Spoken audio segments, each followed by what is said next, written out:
everybody, my name's Michelle and this is my channel Sewing Bunny, and my video today is the sew along for the Anna Allen Persephone shorts. So I will insert a stock photo here, oh hello Misty, of the Persephone pants. So they come in a full length trouser or a shorts option. And today I'm going to be making the shorts version because that's the one that I want to give a go. Do you not like the peppermint tea, Misty? I've also got Bentley on the windowsill, so they might start fighting over the spot. So I've got my pattern printed out on A0 because I got the PDF version, and I've got all the instructions and everything on my laptop. So first off, I want to know what size I want to make. So first things first is to measure yourself. Now, when I measured myself this morning, I am a 30-inch waist. Now, usually, if you've seen my sew-alongs and things before, I usually say I'm a 40-inch hip. Probably put a tiny little bit of weight on. I'm more like a 40 and a half, 41. Probably say more 41-inch hip now. So I'm having a look at the measurements. And it does say that for a waist of 30 is a size 10, and the hip for that is 40. Now the next size up is the size 12. The waist for that is 31 and a half, and the hip on that is 41 and a half. Now that's still just a little bit larger than my measurement. So I'm still more inclined to make the size 10, but what I do is I have a look at the finished garment measurements. So the finished garment measurements for the hip, if I made the size 10, which is the correct size for my waist, it would be 31 3/4. Now that's absolutely fine. That gives a little bit of ease. I don't want it any bigger than that because these are quite high-waisted shorts and I want them reasonably fitted at the waist. I don't like it when you get shorts that are baggy or they gape at the back or the front and then you have to pop a belt on. A little bit annoying. So I do want to have a nice fitted waist. And then for the hips, it says for the size 10 the finished hip is 41, and as I say, I am sort of teetering on that side now, so that might be a little bit tight, I'm not sure. But if I look at the size up, the size 12, then that finished garment measurement is 42 and a half. And I'm thinking that might be a little bit loose for me. So what I do is I grab my tape measure. If I could find my tape measure. What have I done with my tape measure? Here it is. So I grab my tape measure, and what I do is I use the finished garment measurement to put around, like say, my waist and hips if I'm just wanting to see what that finished garment measurement would look like. So for instance, with my waist, if I picked the size bigger and I had that 33 1/4, it would be out here. And I don't know, you probably can't see too well on there, but that's far too big for my waist, so I don't want that. The finished garment measurement for the waist, if I did the size 10, is 31 3/4, which is here, and that much better. So yeah, you've still got a nice little bit of wiggle room, so you can breathe and move about, but hopefully it's not going to be gapey. So for the hips, the size, the larger size, 42 and a half. So if I rest this down here and I do 42 and a half, it's there. I mean, it's okay. It's still got quite a bit of gap there. The 41, as I say, that's more or less what I am now. If I put that on my hips, that is, I would say, a reasonably snug fit. And I think what I'm going to do is I'm going to go for the size 10. I'm just thinking out loud, to be honest. I think I'm going to go for the size 10. I like shorts to be reasonably fitted. I don't like it when they're too large. So I'm thinking I'm going to do that. But we will see. I always find that if I make things and I can learn from them, then even better. I'm not one really for toiles. So I'm just going to go straight in with my fabric, see how it goes, and do you know what, if I want to size up or size down next time, then at least I know. So that is my plan. So you do whatever you feel comfortable doing. That's just how I'm thinking for my particular size, what I'm going to do. So first off, I'm going to now trace the pattern. So I'm going to find the shorts in these A0 sheets and I'm going to get tracing. So I'll pop you on a fast forward while I do that.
Okay, so that is my pattern all traced out, and what I like to do is on my laptop I've got the pattern inventory which should list all the pattern pieces that you need for the project. So I've made sure that I've got everything. So that is 9 pieces, so just make sure that you've got all of your pattern pieces correct. So I'll just pop these to one side. Right, okay, I'm now on to cutting my fabric. I've closed the window because as it's a nice day, everyone's starting to mow their lawns now. So the fabric that I'm using is a red cotton drill with some stretch in it. And this I bought from Like So Amazing. And I've just got 1 metre of it. I do believe the pattern says you need just over 1 metre, but I think because I haven't got any directional print or anything like that, this should be absolutely fine. So it is a lovely, rich red colour. So I just think that would be really, really nice for the shorts. Now the pattern does call for a fabric without any stretch, but in the instructions, it does actually say that a lot of the pattern testers that used this said that they used a slight stretch fabric and they found it was really, really helpful. So mine does have a little bit of stretch, just a little bit, just to give it a bit more sort of give, you know, when you're sitting down and everything. So I just thought that would be really nice. So that's another reason why the measurement, as I said about my 41-ish hip, is I've got that stretch in there as well to help out, because yeah, I don't know if I'll go back down to a 40 inch hip or whether that 41 or near 41 is with me to stay. But yeah, I just thought that would just make everything a little bit more comfortable. But oh, isn't that colour absolutely gorgeous? It's going to be such a lovely pair of shorts to wear for summer. So I'm really, really hoping that these suit me. Okay, so I'm going to whack you on a fast forward and get cutting out the fabric.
fabric is all cut out. I just had enough because of the way that the shorts are. I think you do need quite a wide fabric, and I think mine was okay, but I think maybe when I was washing it, it might have shrunk slightly. So I have cut out the two pieces, but if I'll show you this bit just here, you'll probably see there I've got a bit of this selvage at the end, so I thought that should be okay. Probably just be able to see it there, because it's on the inside thigh, and also because the selvage is the same colour as the main fabric, then hopefully it shouldn't be a problem, it shouldn't show. But yeah, definitely next time I make them, I'll make sure that I get some extra fabric just in case my fabric does shrink slightly, because I think, yeah, it might have just been a little too short for it. But I managed to get the pieces out, so that's fine. And also my pockets as well. So it does say to cut 2 on the main fabric, which I've done, and then also 2 for the lining. And I have selected this lovely design, which goes so nicely with this red, I think. And this is a fat quarter that I got in a So Hayley Jane box quite a while back now, and I've been saving it you know, for something, and I just kind of thought, you know what, this would be really, really nice as my little pocket linings, because I love doing like cute designs as pocket linings, because other people might not necessarily be able to see it, but I can, and it just brings me a bit of joy if I see my inside pockets having that really nice design. So that's all cut out. There's just 2 additional pieces that I need to cut out, but this is interfacing, not fabric. So the button fly interfacing and the waistband interfacing. So I will cut that out separately, which I'll do very shortly, and then we'll get going with the instructions and get sewing. Okay, so I have cut out the interfacing pieces as well now. So those 2 separate pieces, pattern pieces, so one was the button fly interfacing and one was the waistband interfacing, and there was also another pattern piece that said cut 1 fabric, cut 1 interfacing, which was the fly facing as well.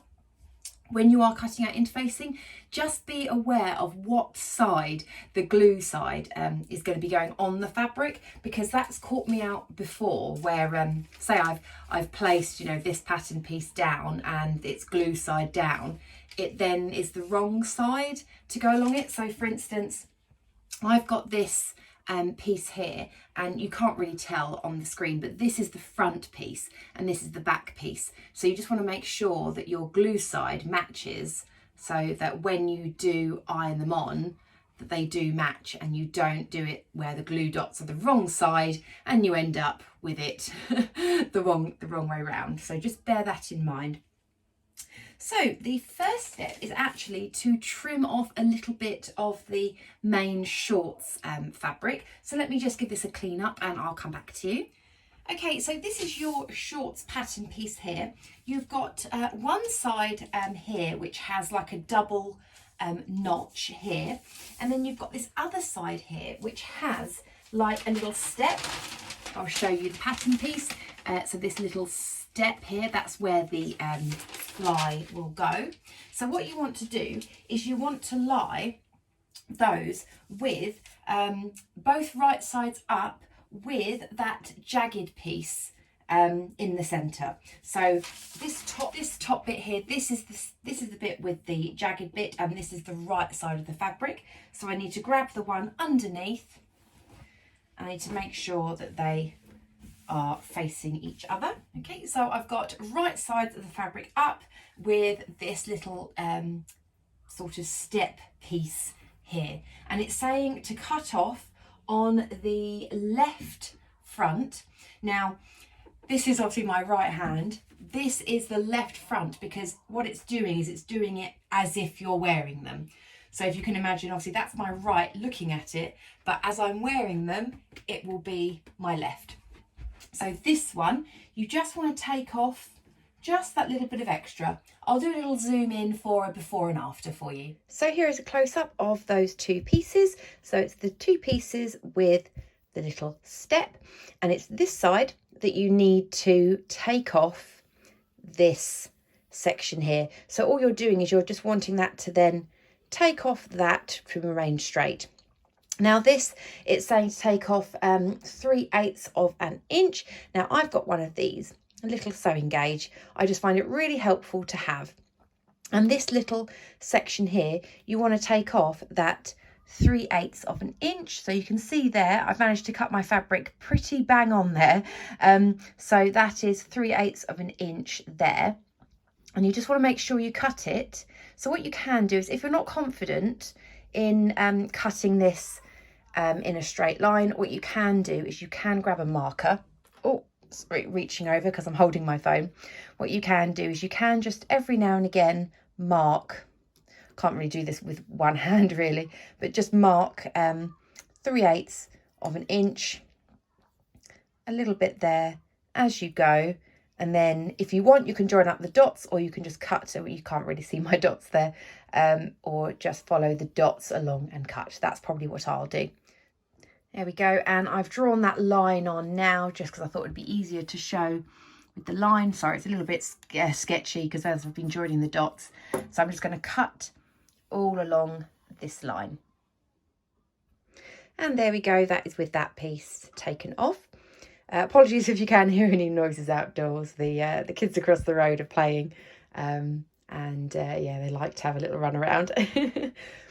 Also, another tip for anyone that might be interested, in particular with my fabric, it's a little bit difficult to find out what is the right and wrong side because it does look so similar.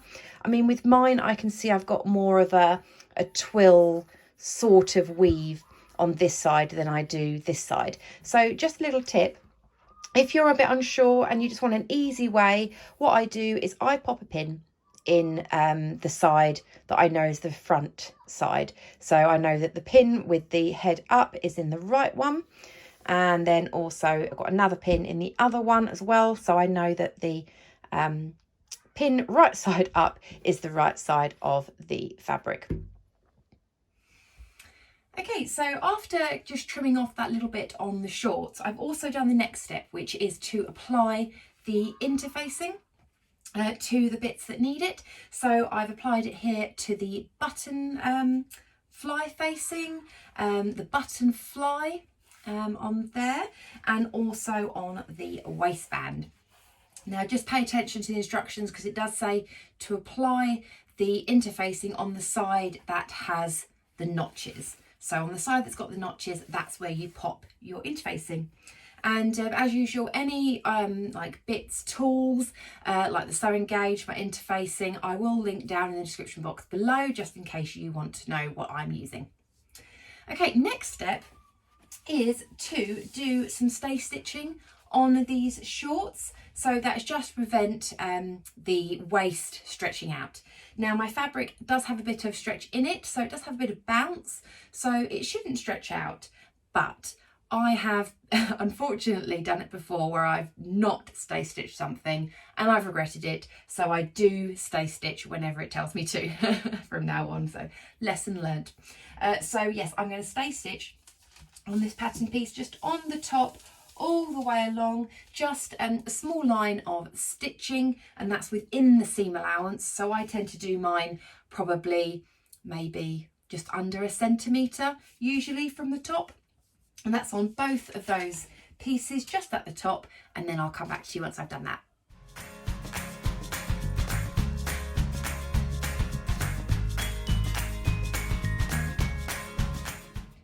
So my stay stitching is done. You might just be able to see that there. Yep. So I've done that on both sides of the shorts. And the next step is to actually finish off the edges, the raw edges on the bits that we cut earlier. So let me just get these the right way out. So I've laid these with the right sides up again. So this bit here is the one with the little cutout there, and this is the one where we took off that strip, and it's just asking you to finish off the edges. Now for this bit with the step that goes in, now usually when I finish off edges I would overlock them, but what I'm going to do on this piece is I'm actually going to zigzag as a finishing, because in the instructions it does show a zigzag finish, and I think that that is the best thing to do for this, because I can't overlock this in a smooth way. And then so this side again, what I will do on this side is I will overlock this side because that's got just a swooping line, but this one I will do a little zigzag. So I will do that and then I'll show you a little close-up of the two. So here is a comparison of my two finishes. So my preferred method is to overlock usually. I think this gives a lovely, lovely finish. But because of this step, trying to get this through the machine is really difficult, and I didn't want to leave this bit raw. So what I've done here is I have zigzagged. Now this is what a lot of people use, say for knit fabrics, if they don't have an overlocker, so you can just do that instead. But I think, as you can see from the two, the overlock does give a really, really nice edge. So yeah, it is my preferred one, but I think just for this step I'm happy that I use the zigzag. Okay, so I've popped the shorts just to one side for the moment, and now I'm working on the fly. So I'm now using this pattern piece here, which is the under flap. So it's this piece with this sort of shape at the bottom there. And what I'm doing is I'm getting my piece with the right side up. So obviously got the wrong side underneath, right side up, and you want to close it up right sides together. And now, so you're now left with a bit of the top which is straight and the bit at the bottom which is at a slant. And that slant, you want to sew up that edge there at 3/8 of an inch and then turn it out the right way. Okay, so I've sewn up that edge there, just here, and I've also trimmed the seam allowance down to 1/4 inch as well on there. And now it's saying to turn it the right way out. Now, if you're struggling getting this corner, you can use one of these little point turners, which I find really helpful, just to give it a little poke. And it just means you get a nice right angle. So now I'm going to go out to the iron and I'm just going to press this all down, so nice and flat. And then this long edge, which is the raw edges, I'm just going to overlock both of those together directly. I'm not going to sew an overlock, I'm just going to directly overlock just to neaten up that seam. So there we go. I have finished off that edge, just directly overlocked that edge there. And just make sure that if you are overlocking, then don't cut off anything. You just literally want it just to wrap over the edge. You don't want to trim anything. And if you don't have an overlocker, then you can do what I did for one of the shorts and just do a zigzag. So next step, I believe, is to finish off a raw edge on one of the other pieces, which I'll just grab. So the next piece that you want to finish off is the fly facing piece. So it's this piece here, which has this long bit and then that curve that goes slightly under. So I've got this piece here, which I have interfaced, and yeah, so it's, what you want to do is finish off the raw edge all the way along down here and around this curve. So this top bit and this side bit you leave raw, it's just around this section here. And there we have it, we've got that now finished and overlocked. It's probably easier to see from the interfacing side. So that is all finished. Okay, so now I believe we're working on the button holes now. Okay, so now we're working on the button fly, which is this piece here. So I've got my fabric right side up, and what I want to do is I want to fold it wrong sides together. So I'm going to flip it over with the interfacing. Oh, and I forgot to say, before, earlier on in the video, I said make sure you check what side your interfacing's on. Well, I thought I checked and I got it wrong, so I had to unpeel this side and pop another piece on the right side. Now, this particular pattern piece, I don't think it really matters what side it is on, because you're going to be folding it together and sewing it down, but I just thought I should probably do what the instructions say and have it on this side. So as you can see, I've unpeeled it there. So yes, even though I said in the video earlier, make sure you double check what interfacing side you need to do. Even with me checking, I got it wrong. So yeah, it happens to all of us. But anyway, as I say, I don't think it matters. If you've done it the wrong way around, I really wouldn't worry, just because it's just going to be put together anyway. So wrong side up, I'm just going to fold that together. I'm going to go out and give it a press, and just like the other piece, I'm then going to overlock just this side and down by this curve. So there we go, I've pressed it together and overlocked it. There we go. And so now it's just a case of marking the buttonholes. Now, my preferred method is to simply grab a pin. Oh, there we go. Couldn't see where my pins were there. And what I do is right in the centre of this line, I poke a little hole.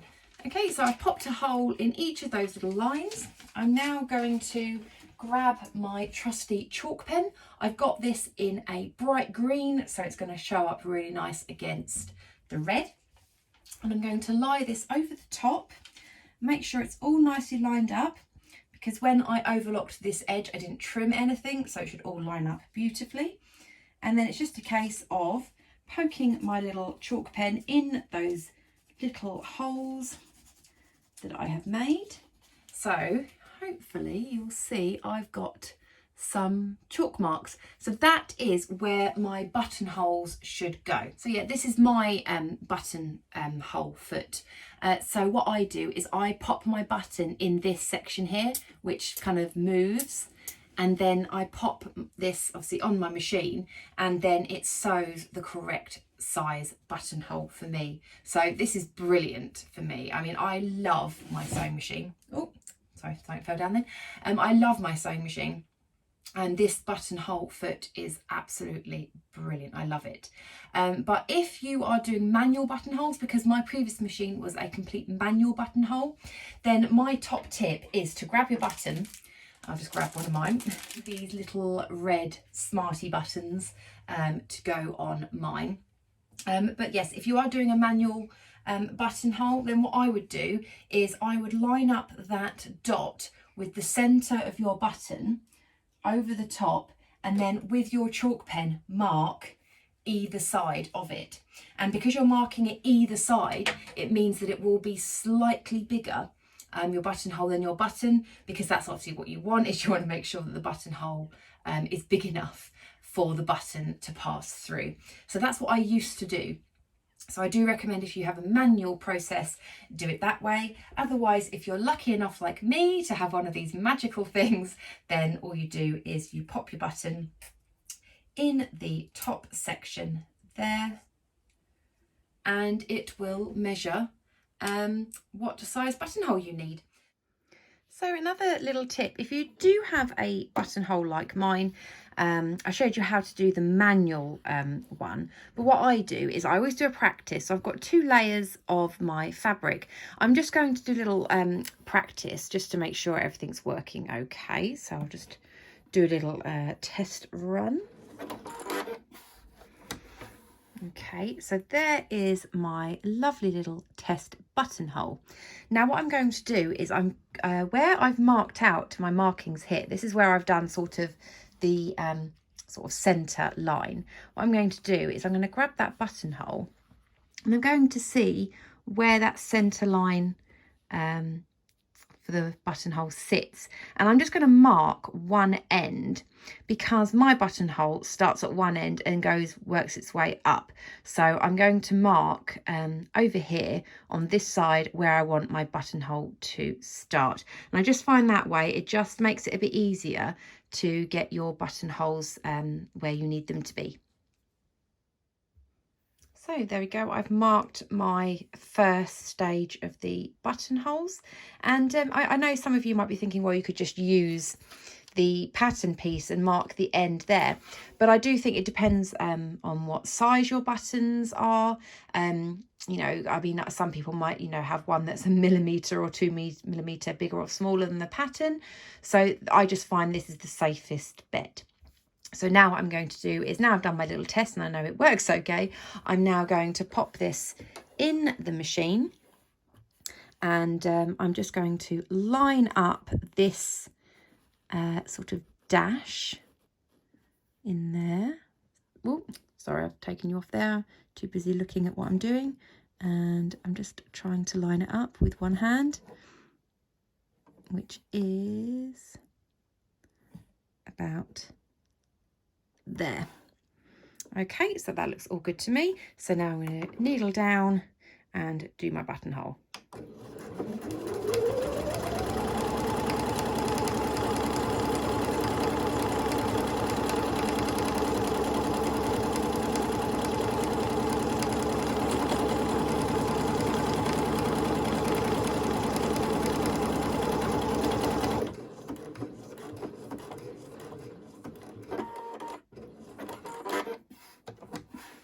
There we go. And so you can see there, I mean, unfortunately it's taken a bit of the chalk away, but that's where my chalk marking was. And can you see my centre dot? Sort of, it was just there. So at least I know it's in the right place. Okay, I'll do the rest. Okay, so I have done my buttonholes now on my machine, and now it's just time to cut them out. I just thought I would share with you how I do it. So I use this stuff, which is Prim Fray Check. I absolutely love this stuff. I really do recommend it. And what I do is I put my Fray Check on before and after my buttonholes are cut. Now there's lots of people that say no, just do it before, or no, just do it after. I do a before and after just because for me personally I find that gives the nicest finish. So it comes with like a little nozzle, and you just aim it and you put it just within where the buttonhole is. So just squish a bit on there and do it on both sides. So you can kind of see there where I've plobbed it on. So now I'm just going to leave that just for a couple of minutes just to dry. Give it a helping hand. Okay, so that is now dry. And then I use this little thing, which is a buttonhole chisel. Again, I just find this so much easier to use and less risky than a seam ripper. Now I know a lot of people, what they do is they grab a seam ripper like this and they poke it in, and then they push it until it gets to the end. Now you can put a pin in to kind of stop it going along, but I just don't. It just fills me with dread whenever I see anyone do it.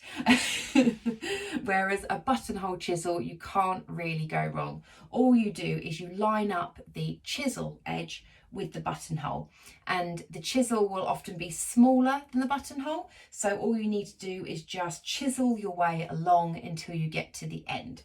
So I'm going to do that on my buttonholes now.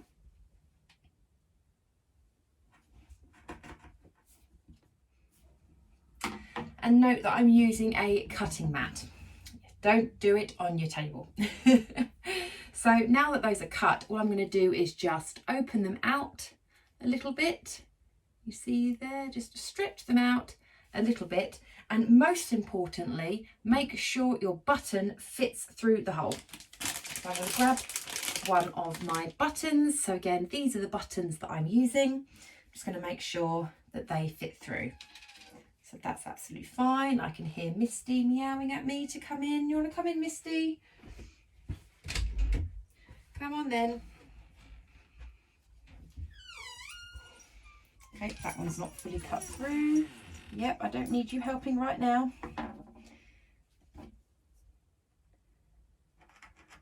There we go.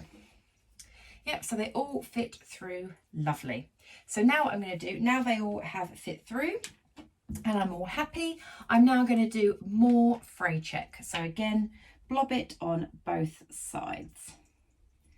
Yes, Misty, and I need you to stay away from this stuff because I'm pretty sure it's not going to be very good for kitties. We go, and then we just allow that to dry as well, away from cats. Okay, so buttonholes are done. So that piece is now going to go to one side. And now what I've got is I've got my under flap and one of my leg pieces. The leg piece I want is the right leg piece. Now again, let me just refer you back to when I first started and I was showing you both leg pieces. I had one over here and I had one here. So even though this piece and this has got the little cutout piece, is on the left side as you're looking at it. As you're wearing it, it's actually on your right side. So I know it can be really confusing, but that's just how I try and picture it when I do it.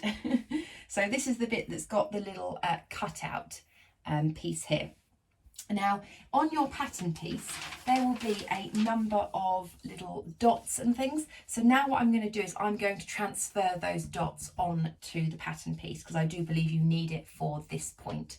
So all I'm going to do is pop a little pin in where the dots are and mark them on my fabric. Okay, so I'm hoping you'll be able to see my 2 dots here that I've made on the shorts. So I've got an inner dot and an outer dot. The one that I'm focusing on the moment is this little inner dot. And what I've also done is I've got my underflap piece, and I've marked the dot there as well, which is from this piece. And ultimately what you want to do is you want to make sure that that inner dot and this outer dot are touching. So if I turn this way round, so we've got, this is the zigzag edge, this is the overlocked edge, and you can see the angle of, or I'm hoping you'll be able to see the angle of that one there. And all you want to do is just line it up on the edge there. But what you want to make sure is that your inner dot and your dot on your underflap piece will touch. Can you see? I'm really hoping you'll be able to see there that you can see that when I push that down, those 2 dots are almost giving each other a little kiss and that's going to fit really nicely. And then you want to pin all the way up there. Okay, so we have that now pinned in place, and all we're going to do is sew that at 3/8 of an inch just where we've pinned, and then press it with the seam allowance facing the shorts. Okay, so I've sewn that together, and you may just be able to see those 2 dots. So if you get this outer dot, can you see the inner dots are touching and creating their own little dot through that? So we all know that that is in line. So now what we need to do is, so this is obviously the inside, so this is where the overlocking is. So this is the right way out that we've just worked on. And then underneath, you can see there, we need to make sure that that seam allowance is facing the shorts. And then on this bit here, just down here, we're going to edge stitch just to give it a really nice, neat finish. So I'm going to do that quickly now. Okay, so hopefully you'll be able to see my edge stitching on that bit there. Just makes it look really nice and neat. Okay, so what I'm going to do is I'm actually going to hold it there for today. So I will carry on another time. Oh, missed these back again. So yeah, I will try and do as much filming as I can over the next few days and try and get this finished, because my weekends are pretty jam-packed now. So I don't think I'm going to be able to do it over a weekend, but I'll try and do it through some evenings and ensure that I show you everything as much as possible. Where are you? Oh, there you are. What are you doing? Hey? Oh, there she is. You want to come say hello to everyone? Okay, I suppose it is nearly feeding time. Yes, so I will speak to you very, very soon. Yeah, when I carry on with the sew along. Hello again, everybody. So continuing on with the shorts, and I've got to the stage now where I'm working on the front left leg. So it's the other piece from the piece we were working on before. And what I've done is I have marked my little dot on this side. And also you need your fly facing piece, which is this piece here with that curved bottom shape that we interfaced. And on the interfacing side, you need to make sure you mark your little dot. So I've already done that. So I've marked my dot on this piece. I've marked my dot just here, because what we're going to do is we're going to line up both of these pieces. So let's get rid of the paper. Okay, so I now have that piece, and then I have my left front leg. So remember, it's as you're wearing them. So it's my left front leg. So this piece is overlocked. This side isn't overlocked. This has got the double notch, so you can tell the difference between the two sides. But I've already, as I said, marked my dot on the leg piece and on the fly facing piece. And what you're going to do is lie those right sides together. So this is the right side of your fabric up, and then this is the facing piece with the wrong side up. And again, it's just a case of, a bit like what we did before, make sure that those dots are matching up. And what we're going to do is we're going to sew from the top all the way down to the dot and stop at the dot and do a back stitch. So I'm going to do that quickly and then we'll move on to the next step. Okay, so I've just done that quickly there. So I've sewn down that bit there. And if you might not be able to see my dot, I've sewn down to that, and I can see on the reverse, again, you might not be able to see, but I can see that I've lined up my dots, because when I lift up the facing piece of the fabric, I can just see the edge of my dot, so that I know they match up. So that is that step. Let's have a look and see what's next. Okay, so we're going to press our seam allowances towards this facing piece. So make sure your seam allowances are facing this way. And then we are going to clip to where that dot is. So you're not going to go past your stitching that you've done. You're just going to clip up to that dot and leave a few millimeters where that is. I'll do a little close-up of where I've clipped to. So I'm hoping this will be clear. You might just be able to see my little green dot here on my facing piece.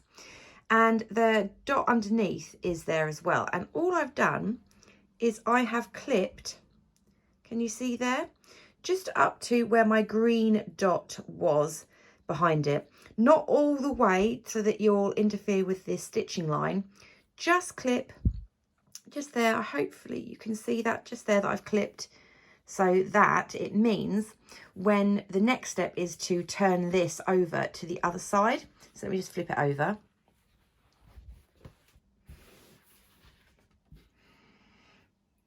So I flipped it over to the other side. You can see this is where I've made that little clip. And so, I'm just trying to do this one-handed. When we bring this back over, because it's asking you to flip it over, it will give, if I can just tuck that around, bear with me, there we go. So that's where we've clipped in. Can you see there? And you flip it round to the other side. And so you get a really nice finish there. Okay, so I have pressed that all into place on there. So this is the inside, so that is now on towards the inside, and it's asking you now just to edge stitch on this bit here. So from, obviously that's the inside, from the outside you just want to top stitch or edge stitch just down to where that dot is. So that is all edge stitched in place. You might just be able to see my stitching line there. I'm not using a contrasting thread or anything. I want it to sort of blend in. I don't want the thread to show. So hoping a lot of this will show up, fingers crossed. So the next piece is to grab your buttonhole piece, which I'll just grab now. So this is the piece you want, the one where you've done the buttonholes. And I'll just do a little zoom in on this bit.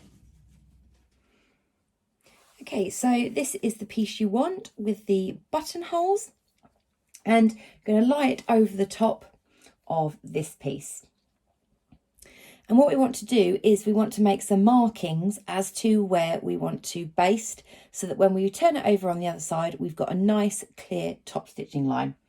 So I've had a little practice and I've wiped off as much of the chalk as I can so that I can show you.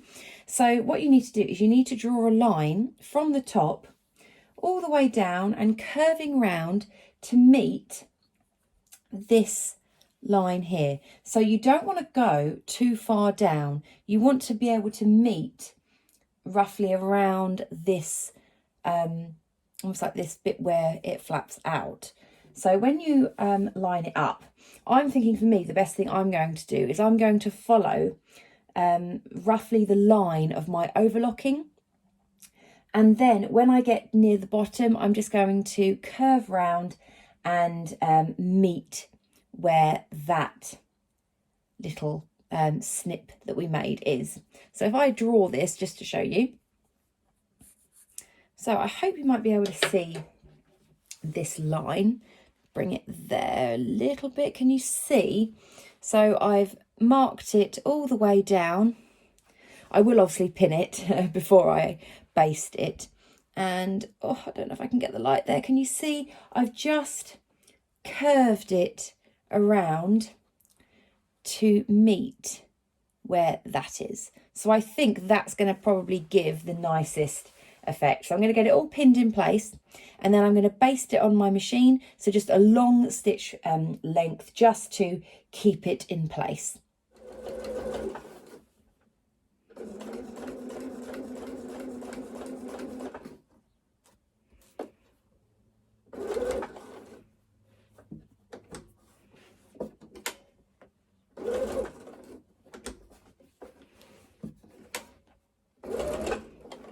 Okay, so I've done my baste on there, and you might be able to see my stitching from the right side. So this is what you're going to use as your top stitching guide. So you can top stitch over the top of this and then remove your basting stitches. Now at this point, if you want to change any of the shape slightly, feel free to do so. I think I'm going to change the shape ever so slightly because I think it would look nicer coming down and then having this maybe a little bit more rounded rather than I think this looks a little bit pointed. So let me just draw on what I think I'm going to do. Okay, so I've drawn on what I want to slightly change. Hoping you can just see that little change that I've done just to make it a little bit more rounded at the bottom.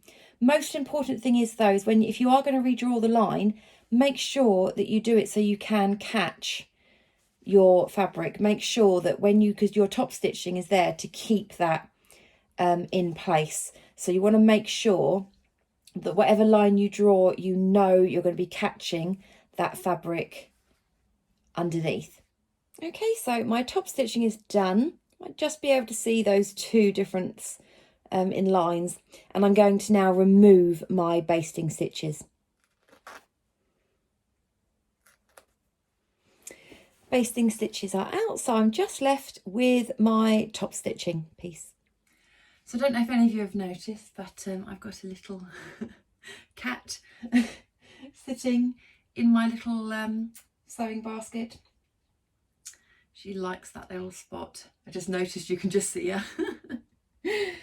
Okay, so now that we've done that top stitching piece there, now it's a case of putting both of the legs together. So I'm going to grab the other leg piece. So you should have the first piece you worked on with just that one flap there, and I put my pin in, so I remembered that this is the face side up. Just in case you are confused for any reason, then that is the right side up. And then again, this piece that we've just worked on, I'm now going to put that right side down. And what we're doing is we're lining up the crotch curve. So we are just lining up these pieces just here, just there. And what we're going to do is we're going to sew that up to the dot. Okay, so I've just sewn up that crotch seam and up to the dot. And just before you go on to the next step, just make sure when you lie it out that you haven't got any sort of like weird bumpy bits or anything like that. So when I lie mine out like that, I can see that it is looking quite nice and straight. I don't have any sort of weird lumpy bits or anything like that. So now I'm just going to press the seams to one side, and then the instructions say is to top stitch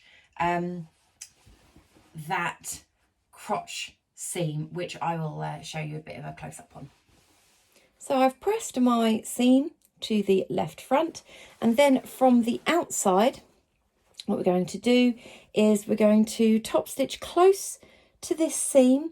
So just edge stitch all the way up, and you want to go up to about 1/2 inch past this fly stitching. So what I'd recommend is just give that a measure and maybe mark yourself a little line, just a little line, if you can see that, just about. So just a little line so that I know where to stop stitching.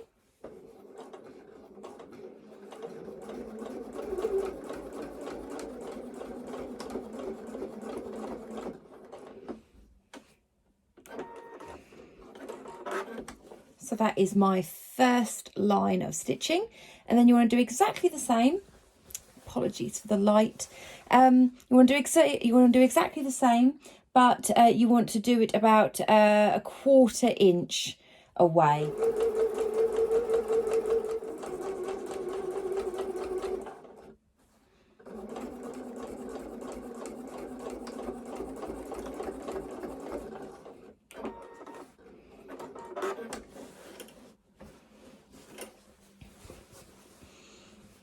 And hopefully you'll be able to see that second line of stitching.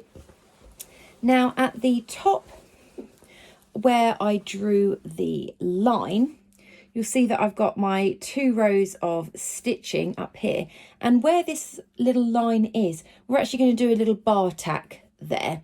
So just a very small zigzag back and forth, and that should hold that in place nicely.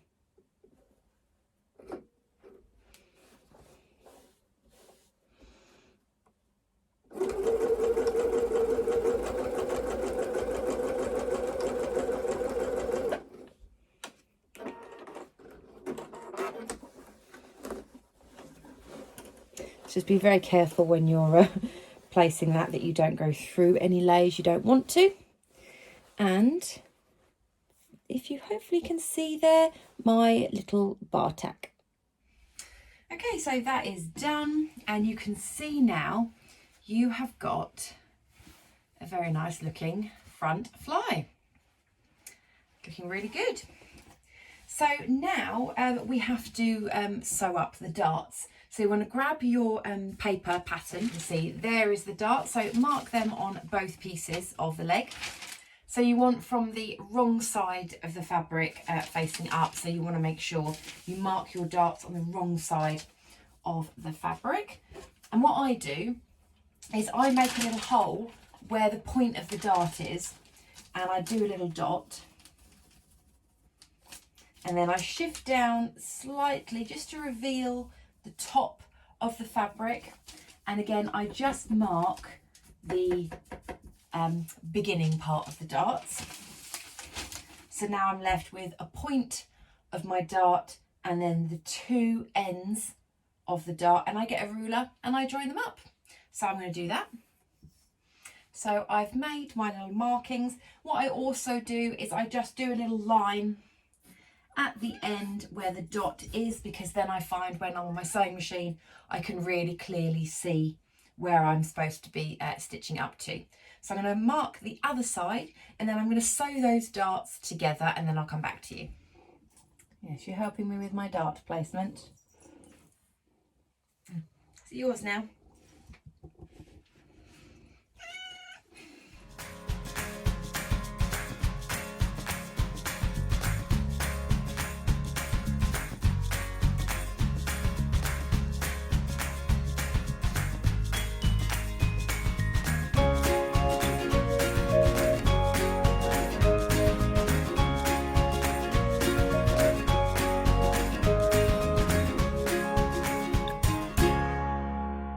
So darts are done, one on that side and one on that side. So now I'm just going to go out, give them a press, and then also it does say in the instructions to edge stitch your darts. So it just means by catching the seam allowance of the dart and do a short line of stitching just down that dart edge just to pin it down. Okay, so edge stitching is done on those darts. You might be able to see that row of stitching that I've done just next to the dart there. And now we need to sew up the centre back seams. So that's this curve line here. So you want to do both pieces together. Make sure you haven't twisted the front or anything. So there we go, that's the front. And then this is the back. So you want to line those up. You've got a couple of double notches just here, so use those to help you. And then you just sew down that at 1/2 inch. So yeah, it's a slightly bigger seam allowance on there, but yeah, so sew that down there, and then we'll go on to the next step.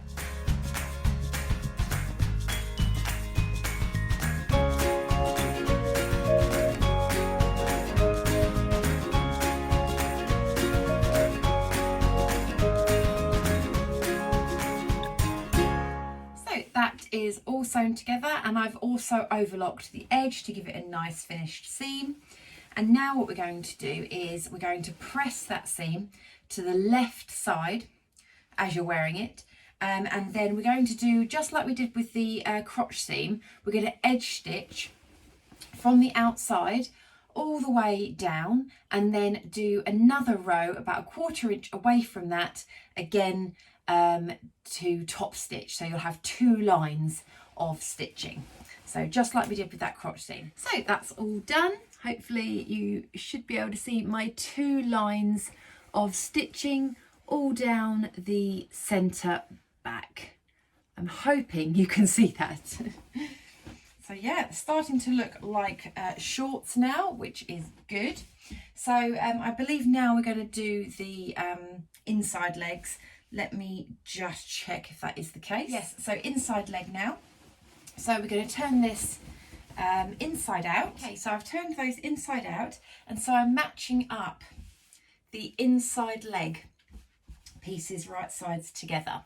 So just make sure that first off you line up your 2 centre seams, and make sure that they line up as best as you can, and pop a pin in there. And then match up your legs at the bottom of the hem.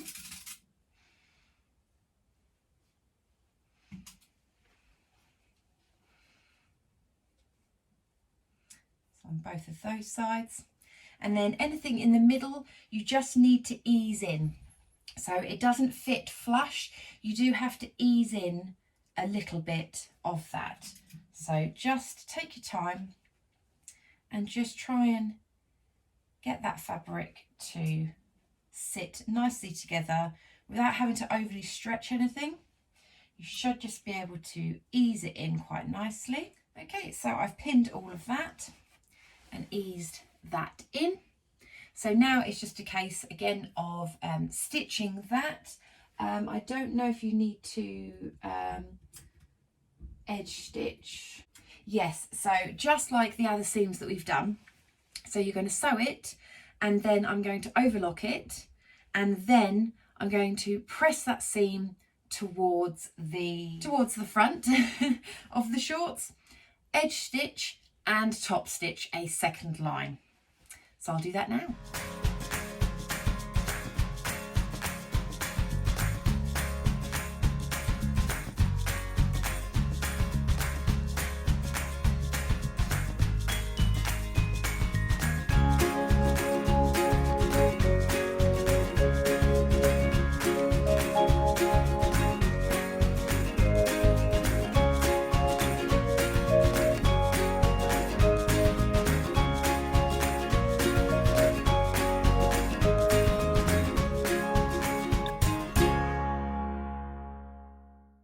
Okay, so that is all sewn into place.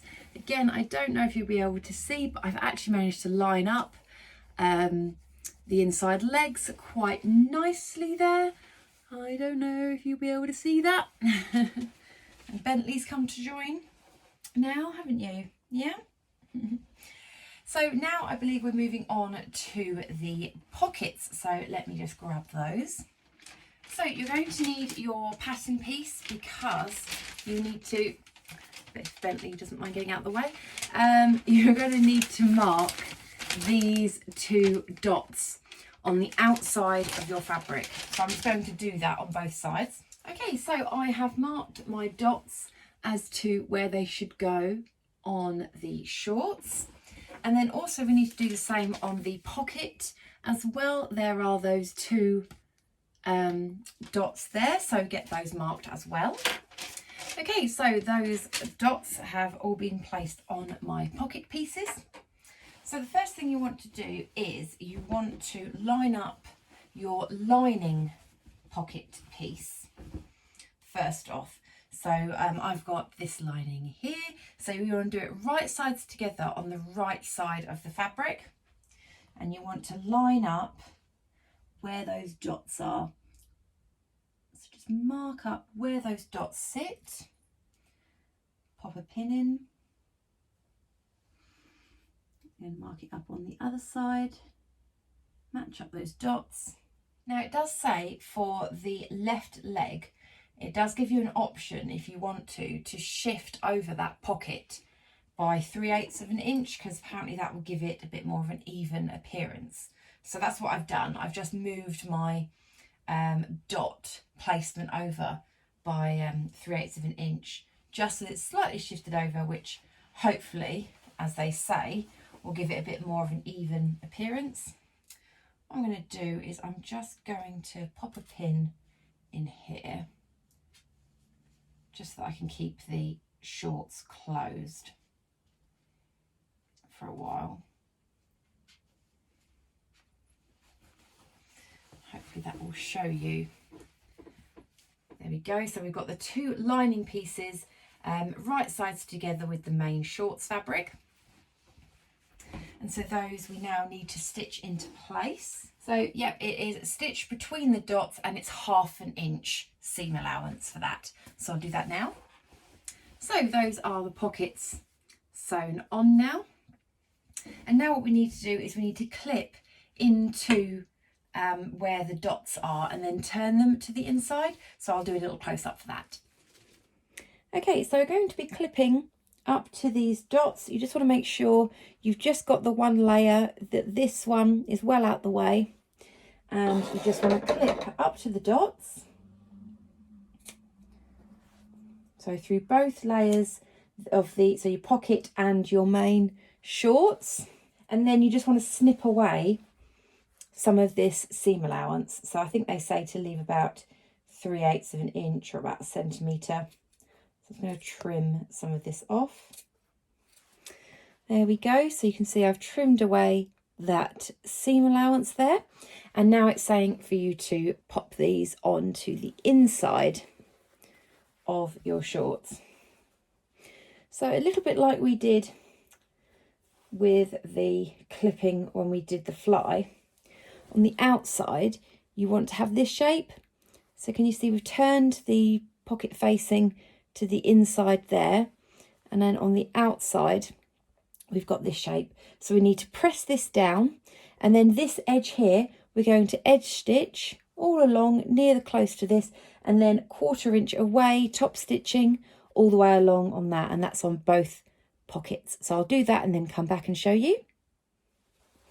There we go, and we've got some top stitched pockets. Again, sorry about the light, I can't quite get it to catch to show you that.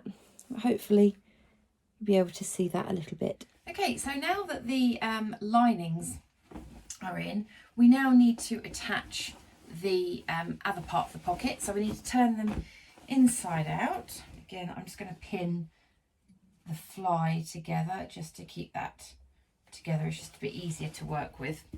Okay, so we're going to grab our other pocket pieces, which are the same as the main fabric, and those we're going to do right sides together. Just overlap it on top of the other pocket. Effectively, you're matching up where the dots were, and then what we're going to do is around the pocket we're just going to sew 1/2 centimetre all the way around the pocket, so from one dot all the way around to the next, and then overlock that seam. So don't do anything with this top bit, it's just around this part of the pockets.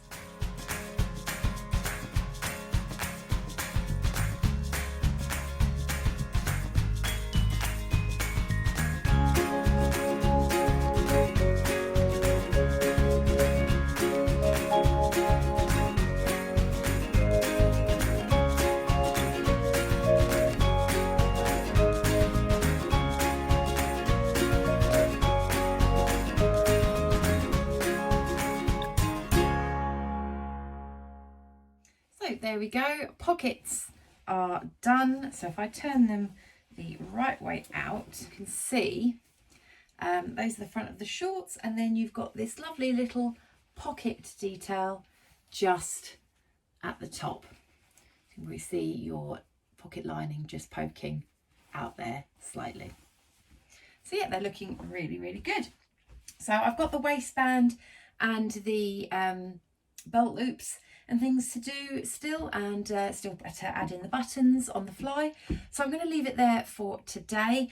This project is actually a little bit like longer than I initially anticipated, so I think it is going to take me a little bit of time to finish off, but hopefully one more recording and I should be able to get it all finished. So I will see you again very soon to finish them off. Hi again everybody. So yes, we are on the third day of the sew along. Bentley's rustling some paper over there with his tail. He's on the windowsill at the moment looking out. Yes, so next stage on the instructions is to deal with the belt loops, or carriers as they call them.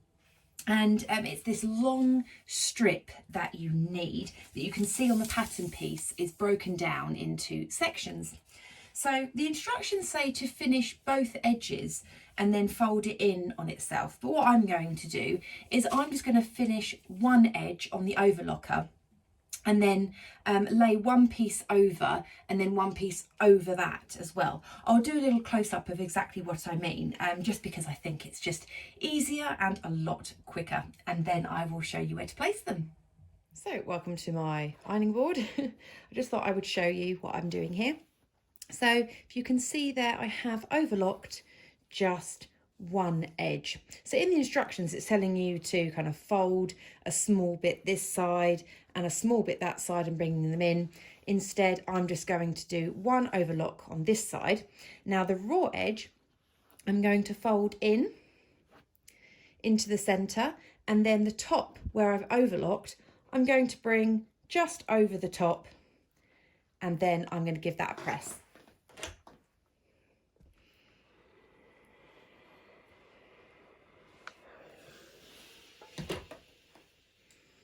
Okay, so you can see there, if I do that the whole way along, it does create the belt loop, and because the overlocking is the same colour, that's going to be on the inside anyway, and I just think that's going to be a really nice, easy way of doing it.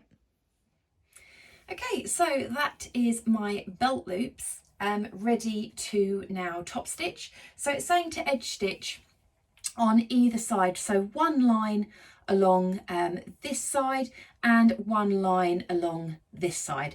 So I'm just going to do that quickly now on my machine. Okay, that's done. I don't know if you'll be able to see my edge stitching just there, and oh, Misty's here as well. So I've done, yes, those two lines, and yes, thank you very much, Misty. Nobody wants to see your bottom. So now it is a case of cutting these into 7 pieces. So as you can see on the pattern piece, they are divided into 7. So you can simply use those lines to cut across as a guide. Okay, so I've cut out my belt loops. Now what I've done is, I think what I've done is I've kind of over exaggerated a little bit on the belt loops. So I think I've done like a couple of millimeters wider than the guide. And so my last one ended up too short. If you can see here, it's too short. So that's my own fault. So just be very careful, be very precise when you're cutting, because yeah, what I did is I cut one and then I used the one as a guide to keep cutting the others, and actually just a couple of millimeters over all those pieces means that this one is now too short. So I'm going to put on, I mean, I could do it again, but I don't want to. So I'm just going to put on my 6 belt loops rather than the 7th. So what I'm going to do is they are attached, I think they are 2 at the front and 4 at the front, 3 at the back. What I'm going to do is I'm going to do 4 at the front and 2 at the back instead. So I'm going to leave out the centre back belt loop because I don't think I'll be wearing a belt too often with these shorts, to be honest, and if I do, it will just be quite a loose belt anyway. So that's what I'm going with. But yes, if you're watching this at home, then yes, be very precise when cutting your belt loops. So while Misty's having a great time rubbing up against my laptop and making it all drooly, I will show you where I'm going to put the belt loops. I will bring you over here. Hopefully that's a good angle, hopefully. So yes, I will show you where to put the belt loops. So you need to do right sides together. So my overlocking is up, and it is placing them on either side of the pockets. Sorry if you can hear the outside, I've got a window open. So yeah, one either side of the pocket on the front there. So that's your 4. And then on the back, I swap that over. And so if you've cut out them correctly, then it will be 1 lined up with that dart, 1 lined up with the other dart, and then the final one lined up centrally there. But because I don't have my extra one, I'm just going to do the 2 on the back. I'm going to leave the central back one. I know it's not ideal, but to be honest, I just don't really have the time to cut out another piece and do the top stitching again. I just want to get these finished. So yeah, but if you've got the 7, then make sure, yeah, you put that one on the back as well. And then what you want to do is you want to sew them in place. So top stitch them down. I believe it's at a 1/2 inch seam. So Misty's now guarding the shorts, and okay, right, yes, you just have that as your bed, that's okay. But you might be able to see that I've put the belt loops on, maybe. Oh dear, yes, you always make filming interesting, don't you, Misty?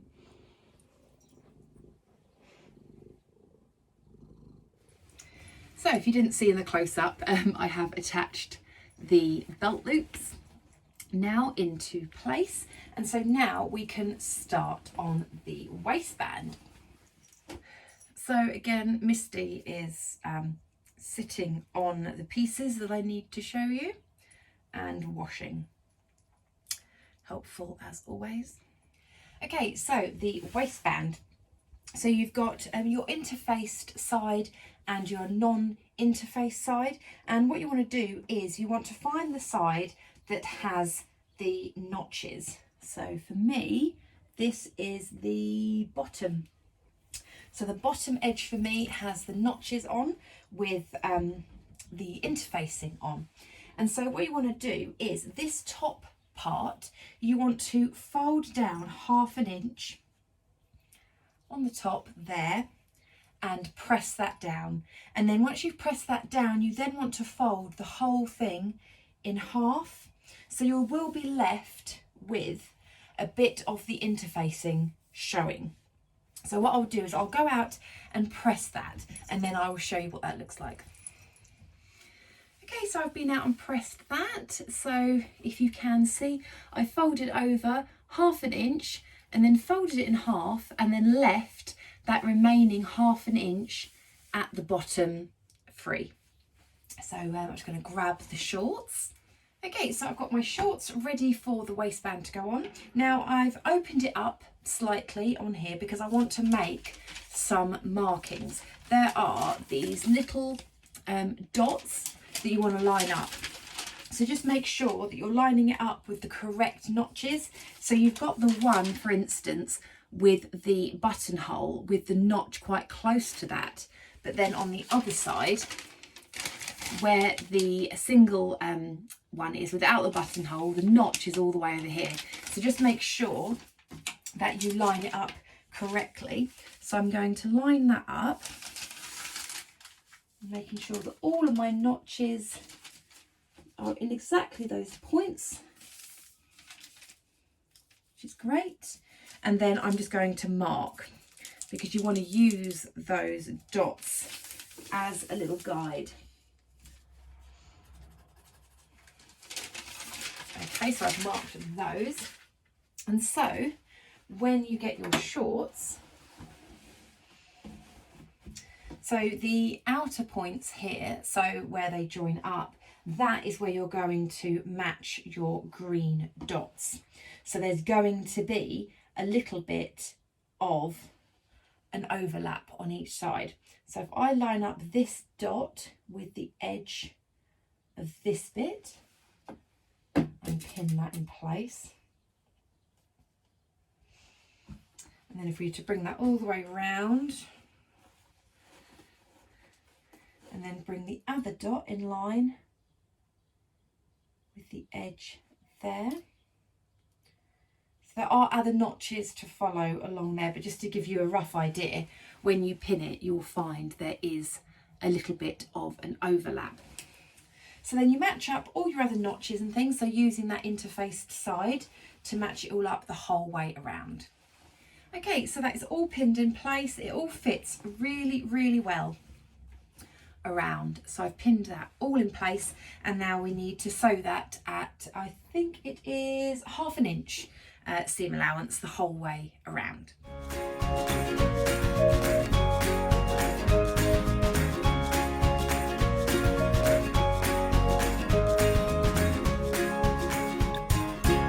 Okay, so just make sure once you've done, oh, cat's back. Once you've done that, just make sure that all your pockets are okay. You haven't caught any of the, oh, it's there. You haven't caught any of the outside of the pocket in your waistband. Now I'm really pleased with how this has turned out. I don't know if you can see there, so you can just see my pocket. It's just there, and it's just worked out so well against the waistband. Like, you can almost see there, it's invisible. I'm so pleased with that. Really, really nice finishing. Oh, okay. I'm going to have to put you out in a minute. You're getting in the way. So the next step is to fold that part of the waistband back down on itself, so that it closes up the waistband. So what I'm going to do is I'm going to do a little zoom in, because it tells you just to top stitch it straight away, but I'm actually going to baste stitch it in place first by hand stitching and then top stitching. So I will do that once her ladyship will let me carry on. Okay, so next step before we just pop that waistband down is actually the edges. We need to get those finished off. So for that, all we're going to do is literally just fold them over like so, like that. And then it's a case of folding down over that way. So can you see there, we've got a nice clean point. And then for the rest of the waistband, you see there, it almost falls into place. That's why we've pre-pressed it. You want to make sure that all of the seam allowance is pointing up, and that you're folding that down and over. And you're going to do that across the whole waistband. But the instructions are telling you to top stitch it down, but I want to top stitch on this side. I don't really want to do my top stitching on this side. So what I'm going to do is I'm going to baste just by hand sewing a running stitch all the way along this to keep it all nicely put in place, so that then when I do the top stitching, it won't shift about. So I'm just going to do that quickly now. So this is what I mean by doing the running stitch. So I've folded over this part which I showed you beforehand, and then I've just created a little loop there, and then I've just carried on doing a very long running stitch and making sure that I'm catching it. Do you see here? So I'm just making sure that it's all catching and it's all lined up all nicely so that it's kind of basted in place, and it will just make it so much easier when you're top stitching from the outside, because then you know that you'll be catching this section and it won't shift about as much.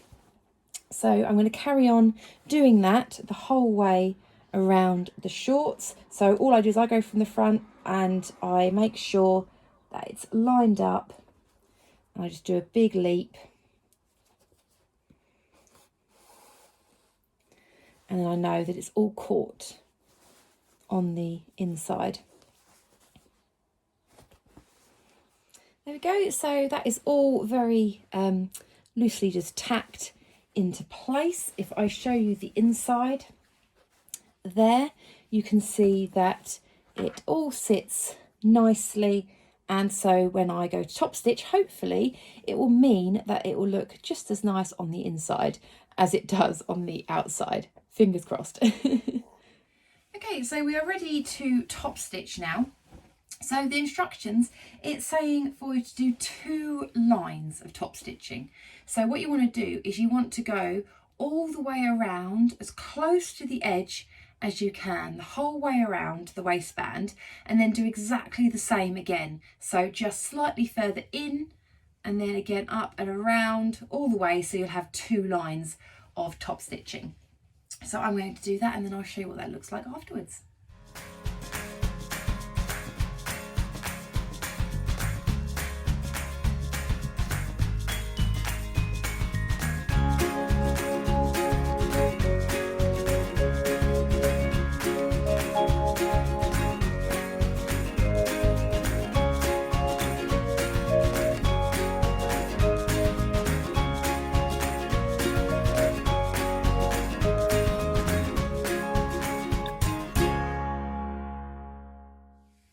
Okay, so I've done my top stitching.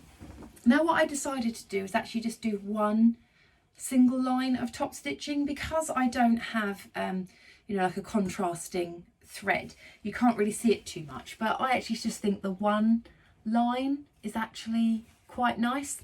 And if you can see on the inside, it's all caught up really, really nicely. So now it's just a case of taking out those running stitches. So just a few quick pulls and that will come out very quickly. Okay, so those are all pulled out now. So I'm just left with the top stitching. Okay, so now it's time to place the buttons. So I need to do the buttonhole for the top of the shorts because we've already done the ones on the inside. So I just want to make sure that that is all nicely lined up, and so it's going to be all nice and flat, and then I'm going to mark my buttonhole. Now on the pattern piece it does have the buttonhole on here, but I haven't pre-marked it when, you know, it's all happening. I tend to mark it when it's actually on, because then I know exactly where I want it to go. So I'm going to mark out my buttonhole, pop it through the machine, obviously do a test run first and make sure that I'm happy with it, and then I can attach the buttons to the fly. Okay, so I'm just making sure that everything's really nice and flat, and so I know exactly where I want my button to go. So I'm going to be using one of these jeans sort of buttons for the top one. The ones going down on the inside here, I'm just going to use some little sort of red Smarty buttons. But I just kind of thought for the one at the top, the jeans button would look really nice.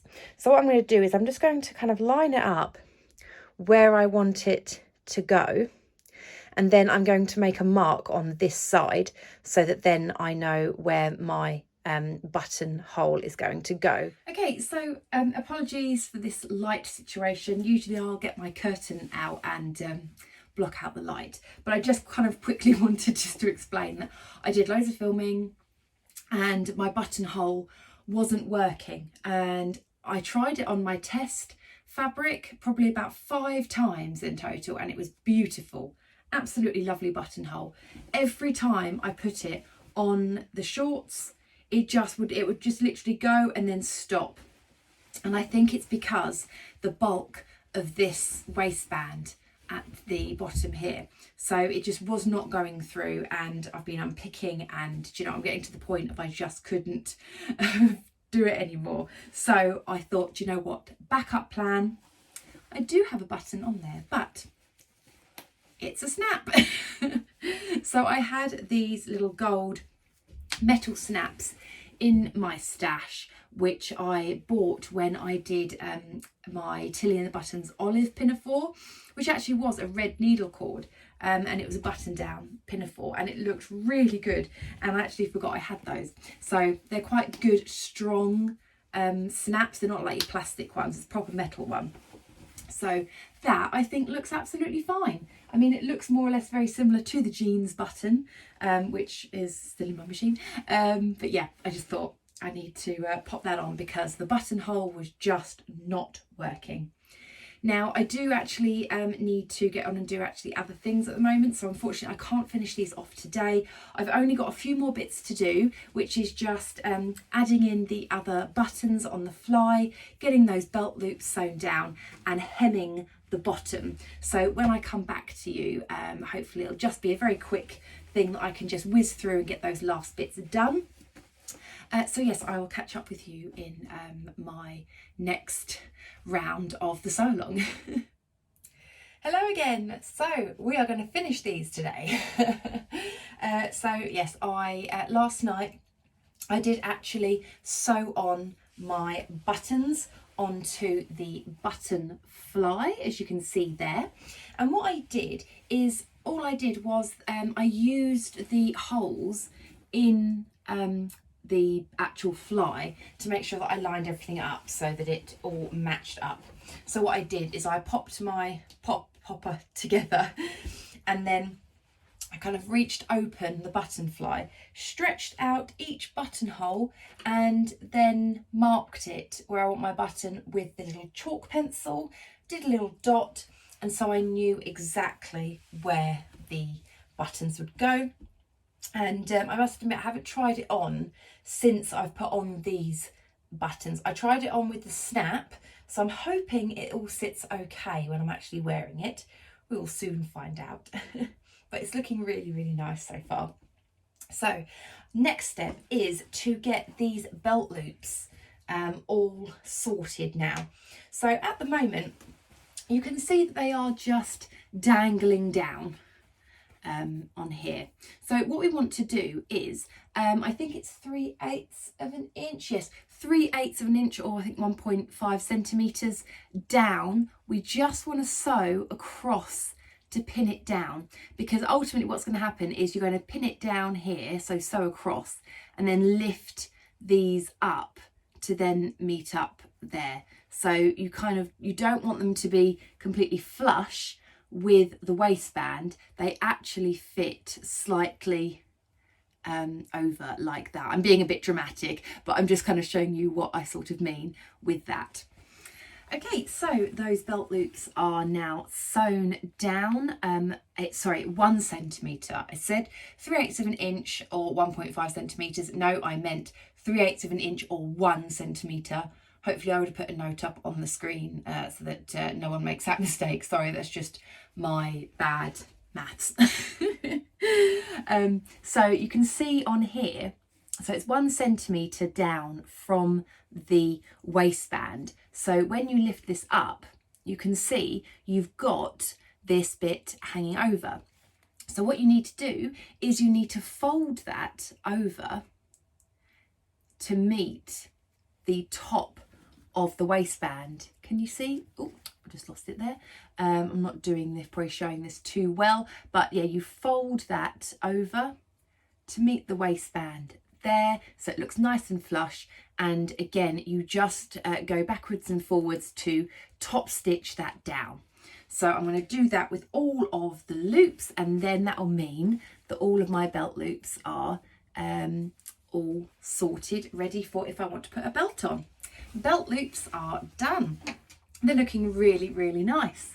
So hopefully you can see all the detail there. So you can kind of see they're not sitting 100% flat against the waist, and I believe that is, I mean, I'm no expert, but I believe that is so you've got enough room to pop your belt through.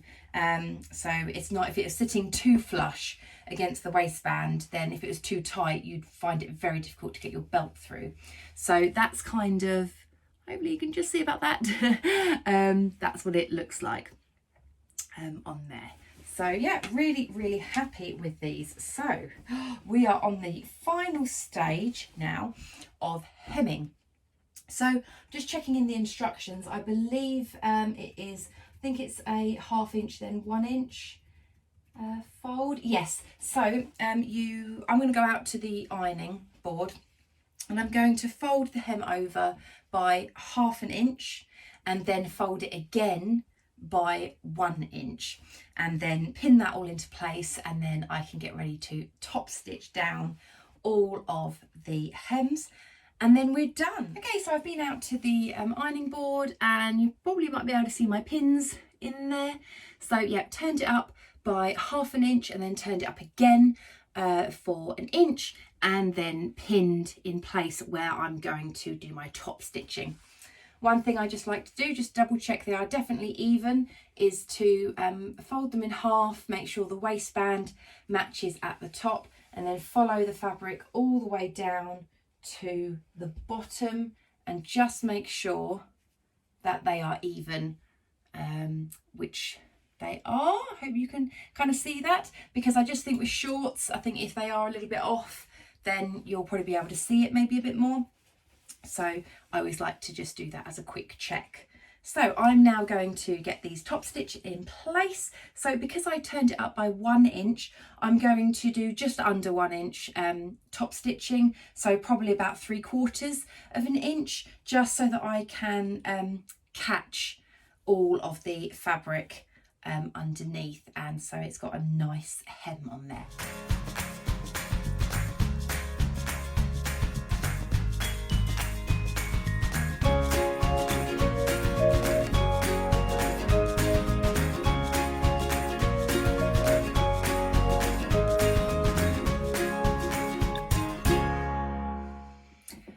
The shorts are completed and I have them on now. I've tucked in my t-shirt, which actually goes quite well with these shorts. So I've tucked it in so you can kind of see some of the details, but I will insert like a twirl, which will show you all the details a lot better. But overall, I am really pleased with them. So if I can sort of show you a little bit here, hopefully you can get a general view. As I say, I will be inserting twirls as well, but they are very high-waisted. They do sit more or less on my natural waist, which I really like because I do like high-waisted trousers and shorts. As you can see, I went for the size 10, which matched my waist measurement perfectly.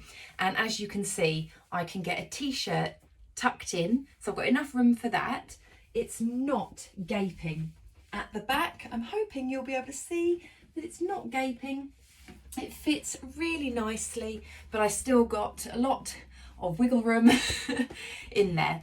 And the hips, I did mention I was a little bit worried about the hips because I'm more of a 41 inch hip than I am a 40, and the pattern did say that the finished result was a 41. So I thought, oh, is that going to be really skin tight?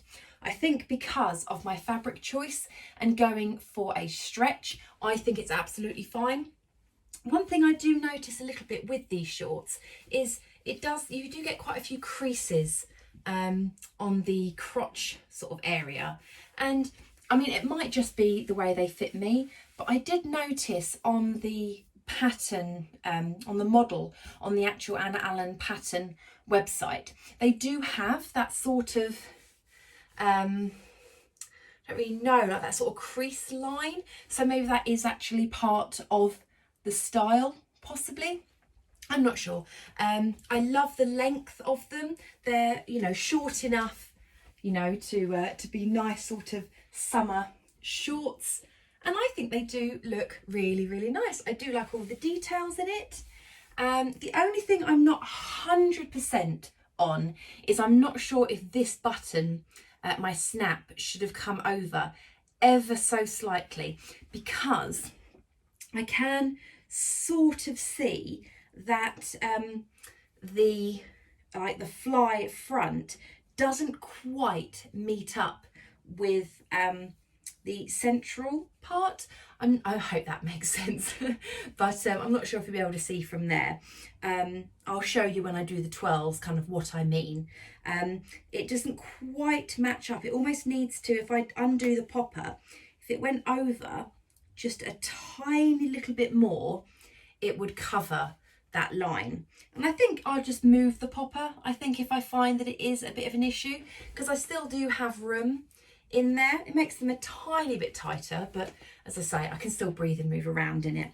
But I think that's probably what I'll do if I find that I really do think it's an issue. But you know, I think they're good. I like the pockets, so they're actually quite deep pockets, and you can just see the lining just there if I turn it out, but when they're not there, you can barely see that there's any pockets at all. So my final thoughts on the pattern. I'm not going to lie, I think this is quite, I wouldn't necessarily say advanced, but I would say that you do need a fair amount of sewing experience for it. I think, you know, there is quite a lot of techniques sort of in there, and, you know, you do need to take your time, I think, with this pattern. I have to say, having done a jeans making workshop, they are very similar to making jeans, apart from probably less top stitching, bar tacks, and things like that, you know, rivets and things. But they kind of follow a very similar kind of way of putting things together, I would say. The instructions from Anna Allen, I think, are great. There wasn't at all at any point where I was reading through the instructions and I got completely confused. They were all really, really nice to follow. So I don't think there's an issue with the instructions at all. I think if you do need someone to hold your hand, then yes, the instructions are very, very good. So I really hope that you did enjoy the sew along. I know I've got a lot of editing to do on this one. I think this one might be quite a lengthy sew along, but I really hope that it did help you in some way. If you did enjoy the video, then please do give me a thumbs up, and if you found that I have helped you with the sew along, then, you know, by all means, please buy me a cup of tea as a little thank you from my Ko-fi account, which I will link down below. Absolutely no obligation to do that at all, but if you did want to say a little thank you, then yes, a nice cup of tea would be absolutely amazing. So I really hope, as I say, you enjoyed it, and I'll insert those twirls and I will speak to you in my next vlog. Okay, take care everybody. Bye.